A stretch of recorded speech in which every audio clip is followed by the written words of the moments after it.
Hi, எல்லோருக்கும் வணக்கம். Welcome to உங்கள் நான் கமல் ஹாசன். ஸோ இந்த வீடியோவில் நம்ம கமல் சார் பற்றின ஒரு புதிய தகவல் தான் வந்து டிஸ்கஸ் பண்ண போகிறோம்.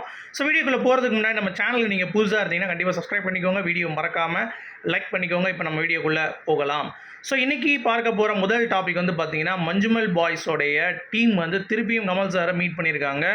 அந்த குட்டன் அப்படின்னு சொல்லிட்டு ஒரு கேரக்டர் பண்ணியிருந்தார்ல, அவர் வந்து பார்த்தீங்கன்னா கமல் சார் கூட வந்து ஃபோட்டோ பண்ணி பயங்கரமாக வந்து பார்த்தீங்கன்னா அவர் வந்து போஸ்ட் வந்து போட்டிருந்தார்.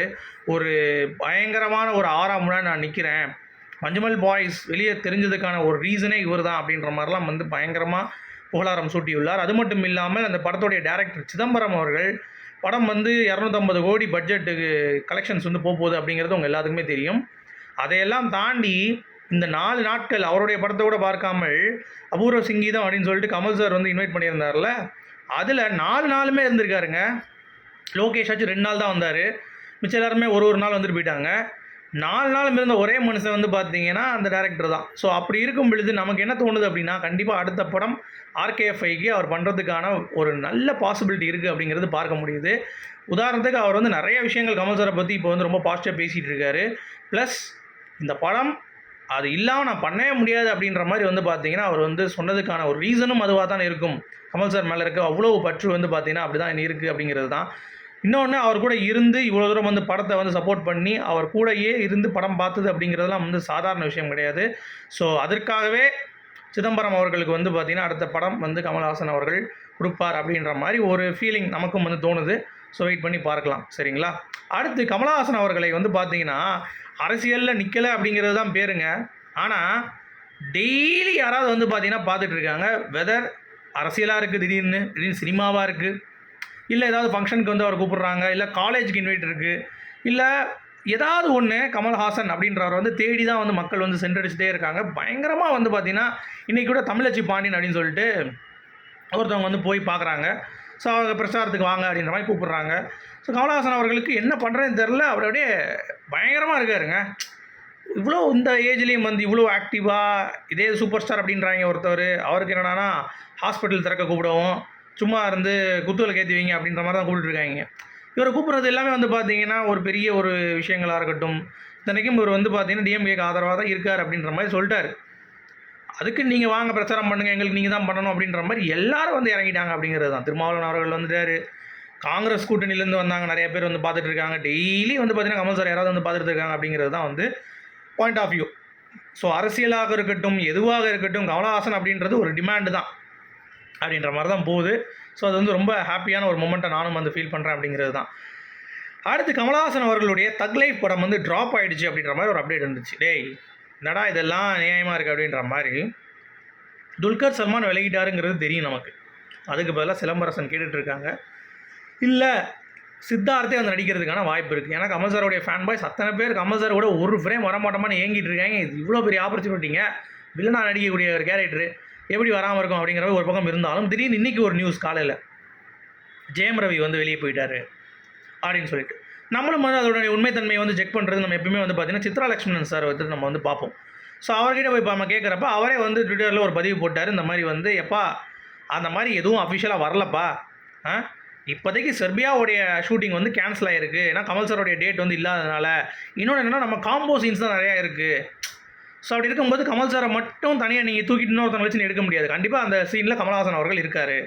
ஸோ அதனால தான் இந்த டேட் இஷ்யூ அப்படிங்கிறதுனால கொஞ்சம் விலகிட்டார் அப்படின்ற மாதிரி ஒரு சோர்ஸ் வருது. ஆனால் அஃபீஷியலாக இன்னும் தகவல் வரல. துல்கர் சல்மான் மட்டும் தான் விலகியிருக்கார்.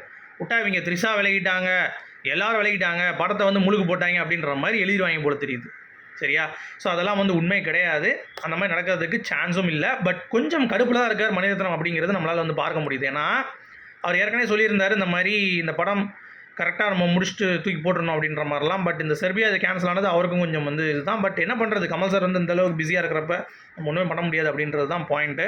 ஸோ கண்டிப்பாக அடுத்தடுத்து நிகழ்வுகள் நான் அப்டேட் வந்து பண்ணுறேன் அப்படிங்கிறது தான்.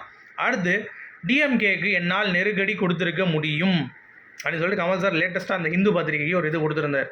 ஆனால் நான் அப்படி கொடுத்துட்டேன் அப்படின்னா டிஎம்கே நானும் ஓட்ட பிரித்து எல்லாம் பண்ணிகிட்டு இருக்கோம், பிஜேபி அழகாக வந்து பார்த்திங்கன்னா கொஞ்சம் ஸ்கோர் பண்ணுறதுக்கான வாய்ப்புகள் இருக்குது.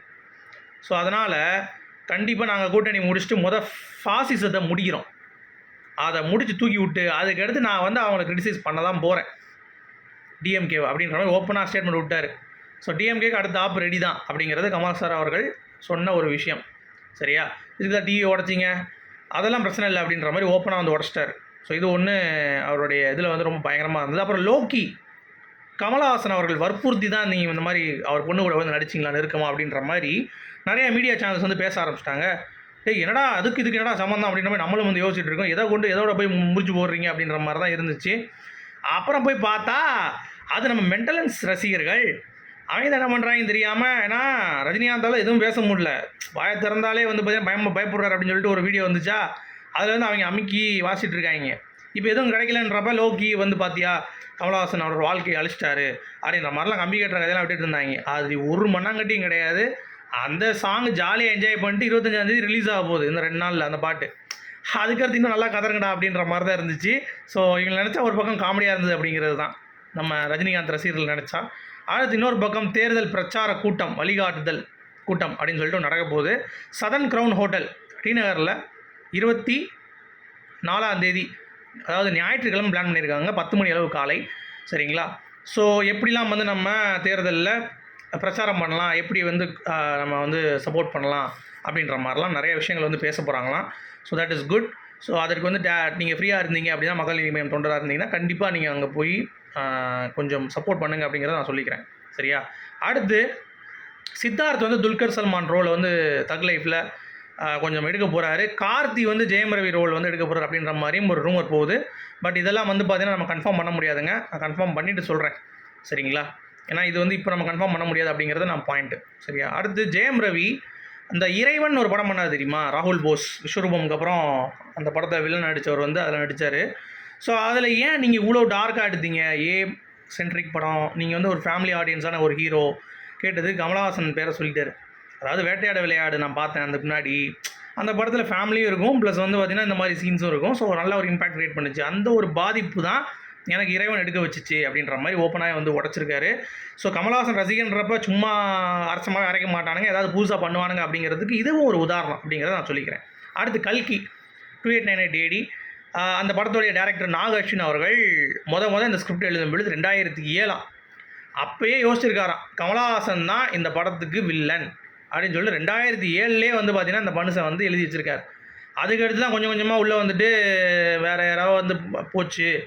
அப்புறம் நான் வந்து பார்த்தேன், நம்ம எழுதுனது கரெக்டாக அவரை தான் எழுதியிருக்கோம் மைண்டில், ஸோ அவரே நடிக்கட்டும் அப்படின்ற மாதிரி வந்து பார்த்தீங்கன்னா இப்போ வரைக்கும் எடுத்துகிட்டு வந்துட்டு கொண்டு வந்துட்டு சேர்த்துட்டாரு பாருங்கள். அதாவது இந்த பிரபஞ்சத்துக்கிட்ட நீங்கள் எந்த தான் கேட்குறீங்களோ, எனக்கு கமலஹாசன் தான் வில்லன் அப்படின்னு சொல்லி 2007 ஒரு டேரக்டர் எழுதியிருக்கான் அப்படின்னா, அதுக்கடுத்து கிட்டத்தட்ட 10-15 வருஷம் மேலே தாண்டி போயிடுச்சு. 17-27 ஆக போகுது, கிட்டத்தட்ட 18 வருஷம் ஆகிடுச்சுங்க, 17-18 வருஷம் ஆகிடுச்சு. ஸோ அப்படி இருக்கும் பொழுது இப்போயும் கமல் சார் நடிக்கிறார் அப்படிங்கிறப்ப அந்த படத்தில் இப்போ அவர் எவ்வளோ பெரிய இதாக இருக்கும். அது மட்டும் இல்லை, அந்த படத்துக்காக நான் விஎஃப்எக்ஸ் நிறையா கற்றுக்கிட்டேன் அப்படின்ற மாதிரி இப்போ ரீசெண்டான பேட்டில் நாகாஸ்வின் வந்து சொல்லியிருக்காரு. ஆனால் நிறைய பேர் கேட்ட கேள்வி, எப்பா டேட்டு 9th மேன்னு சொன்னீங்க ரிலீஸு, இப்போ எலெக்ஷன் இருக்குது, அந்த டைமில் உங்களுக்கு எப்போப்பா ரிலீஸ் பண்ணுவீங்க, அந்த டேட்டையாச்சும் சொல்லுங்கப்பா அப்படின்ற மாதிரி அந்த டேரக்டரை வந்து பார்த்தீங்கன்னா போட்டு பருத்தெடுக்க ஆரம்பிச்சிட்டாங்க. ஸோ அவ்வளோதான் கைஸ். வேறு ஏதாவது அப்டேட் இருந்தால் உங்களுக்கு மீண்டும் நாளை சந்திப்போம். தேங்க்யூ.